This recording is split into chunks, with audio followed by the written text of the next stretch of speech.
नमस्कार, मी तनुजा देशपांडे. आपल्या यूट्यूब चॅनलवर सर्वांचे मनपूर्वक स्वागत करते. आज आपण ज्या विषयाची माहिती घेणार आहोत तो नेहमीपेक्षा फार वेगळा आहे. आपण सर्वजण हे जाणताच की संस्कृत ही देववाणी, वेदवाणी असलेली सुरस सुबोधा अशी भाषा आहे. या जगातील एक प्राचीनतम अशी भाषा. जो तिच्या संपर्कात आला तो तिच्या प्रेमात पडला. ब्रिटिश राजवट भारतात स्थिर झाल्यापासून sir William Jones, Frederick Max Muller, father Stephens यांसारख्या पाश्चिमात्य विद्वानांचा या संस्कृत भाषेशी परिचय झाला. वैदिक वाङ्मय आणि संस्कृत साहित्याचा अभ्यास करण्यावर त्यांनी भर दिला.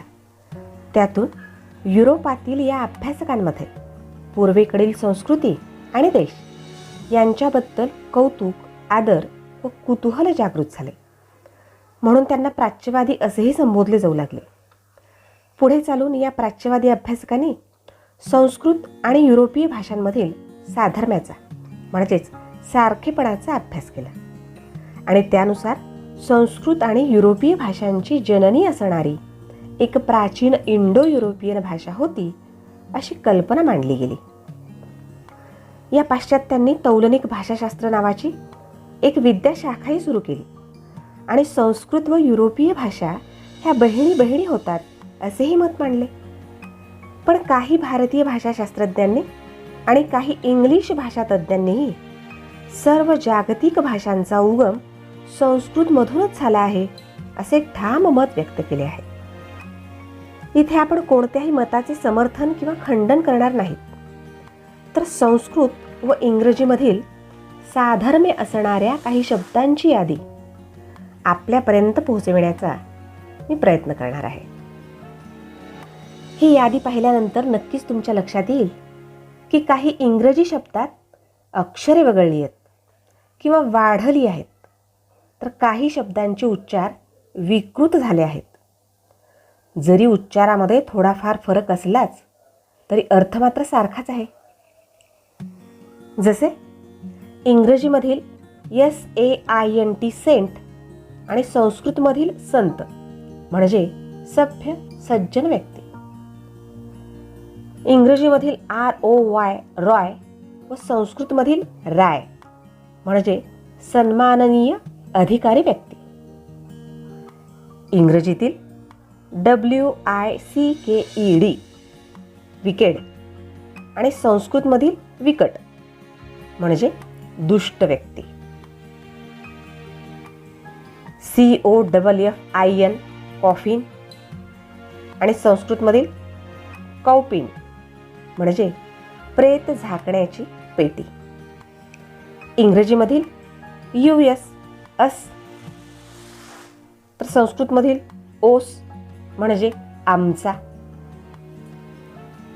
इंग्रजीमधील DOOR डोर, संस्कृतमधील द्वार म्हणजे दार किंवा दरवाजा.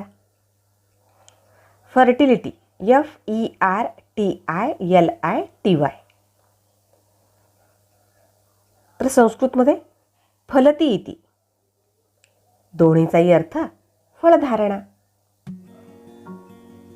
इंग्रजीमधील SYMBOL सिम्बॉल, संस्कृतमधील समबल म्हणजे प्रतीक. इंग्रजीमधील SONNET सोनेट, संस्कृतमधील सुनीत म्हणजे 14 पंक्तीची कविता. MAN मॅन, संस्कृतमधील मानव, अर्थ एकच. इंग्रजीमधील MEDIUM मीडियम किंवा मीडियम, संस्कृतमधील माध्यम, अर्थ एकच. इंग्रजीमधील BILITY बिलिटी, संस्कृतमधील बलइति म्हणजे क्षमतावान. बिलिटी आणि बलइतीचा अर्थ एकच. इंग्रजीमधील नेव्ही NAVY आणि संस्कृतमधील नावी, दोन्हीचाही अर्थ आरमार किंवा युद्धनौका. इंग्रजीमधील UPPER अप्पर आणि संस्कृतमधील उपर म्हणजे वरचा स्तर. ONE वन, संस्कृतमध्ये ऊन आणि अर्थ दोन्हीचा एक. इंग्रजीमधील 3, संस्कृतमधील त्रि आणि दोन्हीचाही अर्थ 3. CRUEL क्रुएल, संस्कृतमध्ये क्रूर, दोन्हीचाही अर्थ एकच. आता आपण काही गणितामधील शब्द पाहू.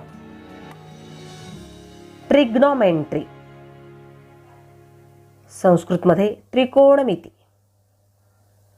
लांबी, रुंदी व जाडी. डेसिमल, DECIMAL, संस्कृतमध्ये दशमलव, परिमाण एकच. HOUR, अवर म्हणजे तास, संस्कृतमध्ये होरा म्हणजे तास. इंग्रजीमध्ये DIVIDE, डिव्हाइड, संस्कृतमध्ये द्विविध, दोन्हीचाही अर्थ भागाकार. पेरिमीटर, PERIMETER, संस्कृतमध्ये परिमिती. गणितातील एक रचना. SYLLABUS, सिलेबस, संस्कृतमध्ये शालाभ्यास, दोन्हीचाही अर्थ शाळेचा अभ्यास. इंग्रजीमध्ये मास्टर, MASTER, संस्कृतमध्ये महास्तर म्हणजेच वरच्या थरातील व्यक्ती किंवा स्वामी.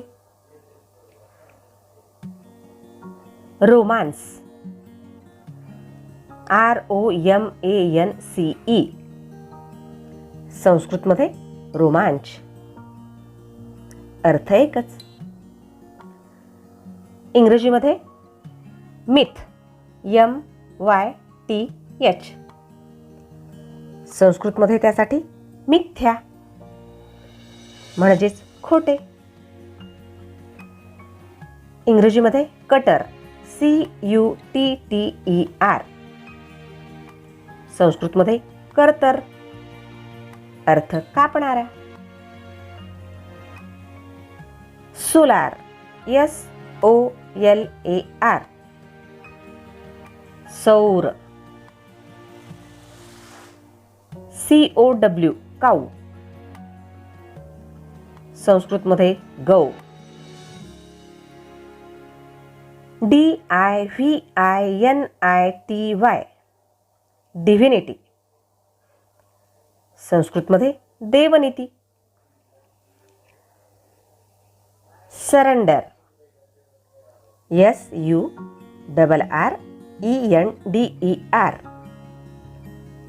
संस्कृतमध्ये शरणधर, अर्थ एकच, शरण जाणे. विडोवर, WIDOWER, संस्कृतमध्ये विधूर, दोन्हीचाही अर्थ एकच, ज्याची पत्नी वारलेली आहे असा तो विडोवर म्हणजेच विधूर. करिक्युलम, CURRICULAM,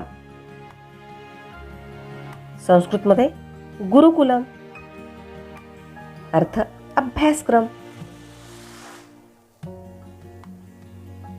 कॅलेंडर, CALENDER, संस्कृतमध्ये कालांतर, अर्थ आहे काळाचे अंतर दाखविणारा तक्ता. इंग्रजीमध्ये SARI, सारी, संस्कृतमध्ये साडी. NILE, नाईल, संस्कृतमध्ये नील. अर्थ इजिप्तमधील एक नदी, एका नदीचं नाव. इंग्रजीमध्ये ॲनेस्थेशिया, ANASTHESIA, संस्कृतमध्ये अनास्थशायी. अर्थ आहे अनास्थेत किंवा बेशुद्ध अवस्थेत झोपलेला. याशिवाय इंग्रजी भाषेमध्ये काही शब्दांच्या सुरुवातीचे ए हे अक्षर काढून जो शब्द उरतो तो संस्कृतमधील अर्थपूर्ण असा शब्द असतो. जसे ABLE, एबल.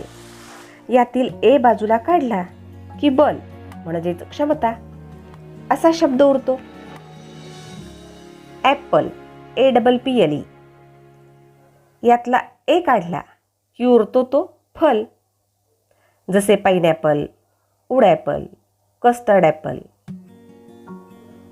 अब्राहम, ABRAHAM, यातला ए काढला की ब्रह्म म्हणजेच सृष्टीचा निर्माता हा शब्द उरतो. ॲक्वा, AQUA, यातला ए काढला की क्व उरतो आणि क्व म्हणजे शुद्ध पाणी. ॲपोथेकॅरी हा एक इंग्लिश शब्द. ॲपोथेकॅरी म्हणजे औषध विक्रेता. त्यातील ए काढला की पथ्यकारी हा शब्द उरतो. पथ्यकारी म्हणजे पथ्यकारक औषधे विकणारा. याचप्रमाणे काही संस्कृतमधील अंत्यपद जशीच्या तशी इंग्रजी शब्दांना जोडली गेली आहेत. जसे कनिष्ठ, वरिष्ठ या संस्कृत शब्दामधील इष्ट हे अंत्यपद ग्रेटेस्ट, लोएस्ट, स्ट्रॉंगेस्ट, हार्डेस्ट यांसारख्या अनेक शब्दात दिसते. तर आर्थिक, वैदिक, सांख्यिक यातील इक हे अंत्यपद इकॉनॉमिक, स्टॅटिक, वैदिक यांसारख्या शब्दांमध्ये दिसून येते. एवढेच नाही तर संस्कृत व्याकरणामधील तर तम भावाचा नियमही इंग्रजी भाषेत सर्रास वापरला जातो.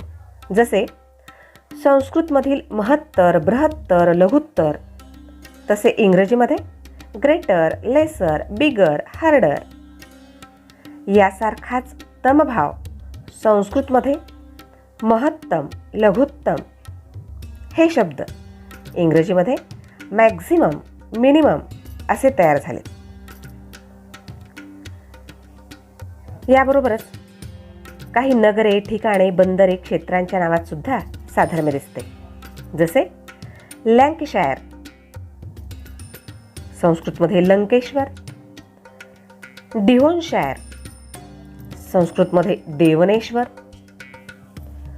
Old coat, Kingscote, Charlecote, Ascot, तसे संस्कृतमध्ये अश्वकोट, सिद्धकोट, बागलकोट, भोसकोट ही नगरांची नावे.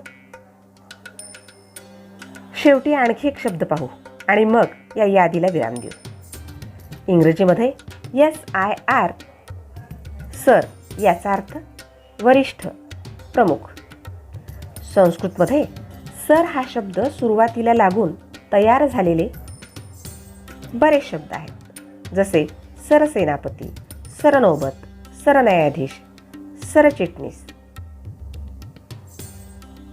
पहा, या व्हिडिओतील शब्दांप्रमाणेच आणखीन असे शब्द तुम्ही पण शोधून ज्ञान वाढवा आणि